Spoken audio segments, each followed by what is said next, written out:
Federal political leaders gathered today at the National Holocaust Monument in Ottawa to mark Holocaust Remembrance Day. Both Prime Minister Justin Trudeau and Conservative leader Pierre Poilievre spoke out about the fear and intimidation many Jewish Canadians are facing. Too often over the past months, Jewish Canadians have felt and have been isolated and unsafe in their communities. People have felt unsafe to live openly Jewish lives in Canada, and that's not right. You must be allowed to live fearlessly and proudly Jewish lives, and it is the responsibility of every Canadian, Jewish or otherwise, to stand with your right to do that. B'nai Brith Canada released its annual audit of anti-Semitic incidents for 2023, saying they have reached a record high. The audit reports a 109.1% jump in total anti-Semitic incidents from 2022 to 2023. There were a total of 5,791 incidents. That's almost 16 every single day. The audit also reports a 208% increase in violent incidents. Richard Robertson is the Director of Research and Advocacy at B'nai Brith Canada, and he joins me now. Richard, it's good to see you. Thanks for coming in. Thank you very much for having me, David. The numbers in this are quite alarming. The 5,800 incidents of anti-Semitism, up from 2,800 incidents the year before. What impact is all of this having on Jews in Canada? Well, the impact has been profound. We have Jews who are questioning the continued vitality of the Jewish communities in Canada. As well, there's a growing concern about the potential erasure of the legacy of the contributions of Jewish Canadians to the betterment of Canada's democracy. It's been a tough year for Jews here, and it unfortunately doesn't seem like there's going to be any immediate end in sight. So we're seeing a lot of Jews who are becoming disillusioned and disheartened with what it means to be a Canadian Jew on a day-to-day basis, David. The viability, is that the word you use? Thinking about what, leaving Canada, not being able to stay in Canada? I mean, is it that severe? I don't think it necessarily has to do with whether or not Jews are thinking about leaving Canada, but it has to do with the fact that Jews have been proud members of Canadian society and of Canada's democracy, and we've always been proud to be Canadian Jews. And at this point in time, the level of anti-Semitism is forcing some Jews, I think, to question whether or not those two are compatible.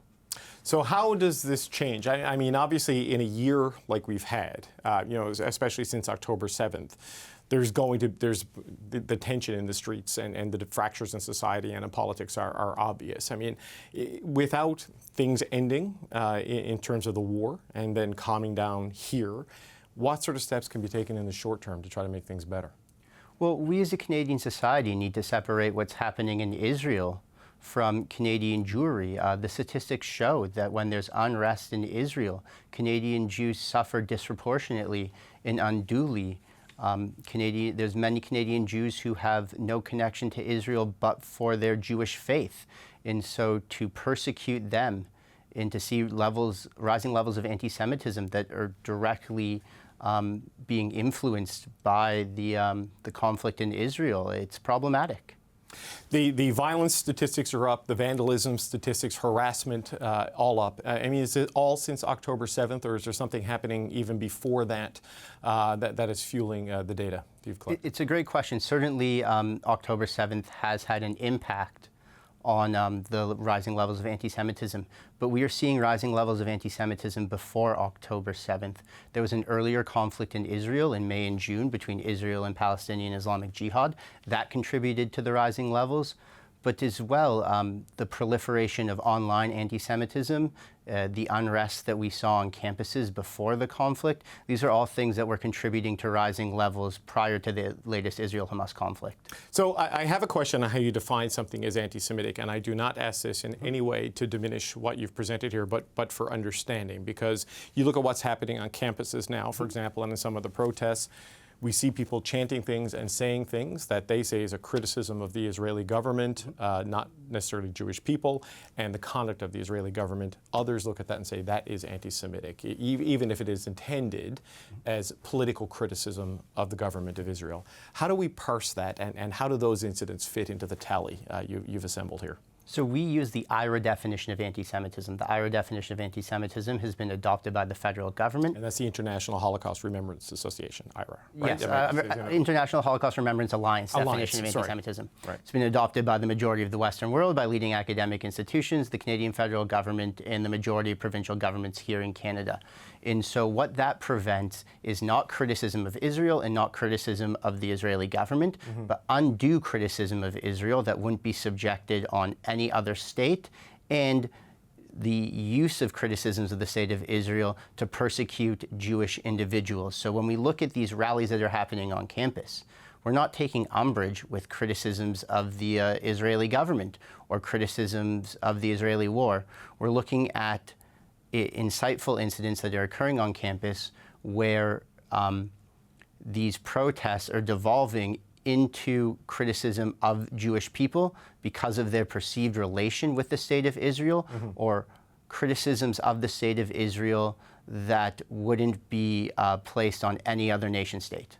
Give me an example of that last bit, right? Like, what is a criticism of Israel that would be considered anti-Semitic because it's holding Israel to a standard we wouldn't say hold France or the United Kingdom or Canada or the United States to? So, for instance, comparing the actions of Israel to that of the Nazi Party. Right. That is a criticism of Israel that, quite frankly, is not due, and it's actually a form of Holocaust distortion and diminishment. That is something that we would consider to be an anti-Semitic incident. There have been calls for greater police action, greater political denunciation of acts that are seen to fit into what you've compiled here. Do you think governments, do you think law enforcement is doing enough right now to help Jewish Canadians feel safe, feel secure, feel protected? Well, I think that law enforcement has a very tough job on its hands when it comes to policing these protests. We need stronger legislation. We need our hate crimes legislation to be enhanced so that our law enforcement authorities across the country are better able to tackle some of the really problematic rhetoric that we're seeing. We also need, when it comes to the university encampments, the universities, many of whom have declared the encampments on their campuses to be unlawful, to actuate upon that and to enable law enforcement to come in and to remove the encampments.